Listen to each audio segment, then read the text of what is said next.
Hello, my name is Aaron Wilcox. This is presentation number 1 for Accounting Ethics Seminar. I have selected Scenario 6 from Chapter 5 of Chaffers and Pollock's book, Understanding Accounting Ethics. The title of the scenario is Intimate Conflicts. You've seen it, now what do you do? The facts of the scenario are that Ralph Johnson is a CPA who is the head of internal audit of a mid-sized bank with about $500 million in loans. One night he walks into a bar on the outskirts of town, and as he walks in, a face catches his eye, and it is the face of a female senior loan officer in his bank, Nancy Draper. He sees that she is having a fairly intimate drink with a major borrower, one of the largest developers in town. Johnson doesn't know what to do, so he moves out of sight. He decides to go out to the parking lot because he knows what Draper's car looks like. He finds that Draper's car is parked in a poorly lit section of the parking lot. In order to have a better view, Johnson moves his car into position among the shadows.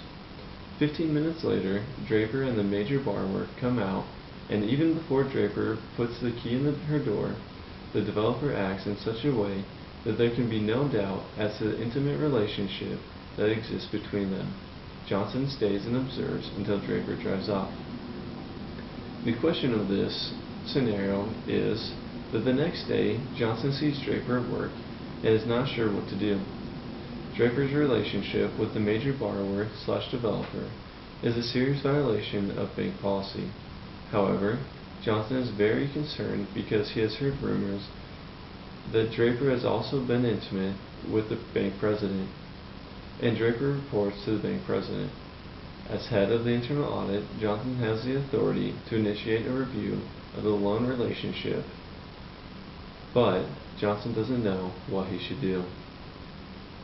The book presents 4 possible solutions to this scenario. The first solution is that Johnson should make an appointment with the bank president. He should explain what he has seen, and he should recommend that the bank undertake a serious, objective review of its lending relationship with that borrower/developer, to be carried out by the internal audit or by whatever independent means the president decides. Johnson recognizes that by taking this action, he might end his career at the bank, since the president might conclude that his observations of Draper consisted of spying and were inappropriate. Also, if the president still had affection for Draper, he might be more willing to believe that Johnson was the problem than that Draper acted poorly. The second suggested solution is that Johnson should do nothing, on the grounds that he really should not have observed the loan officer in the way that he did, and that his doing so has created in his own mind a certain level of bias, and has so compromised any objectivity he might have had, that he is no longer in a position to deal with the issue as head of internal audit. Or, there's solution number 3. Johnson should go to the chairman of the board and explain the problem, because the chairman and the bank president have been good friends in the past. Draper regards this as a risky course. He might need to explain why he is going over the head of the president. The fourth suggested solution is that Johnson should deal with this directly and personally.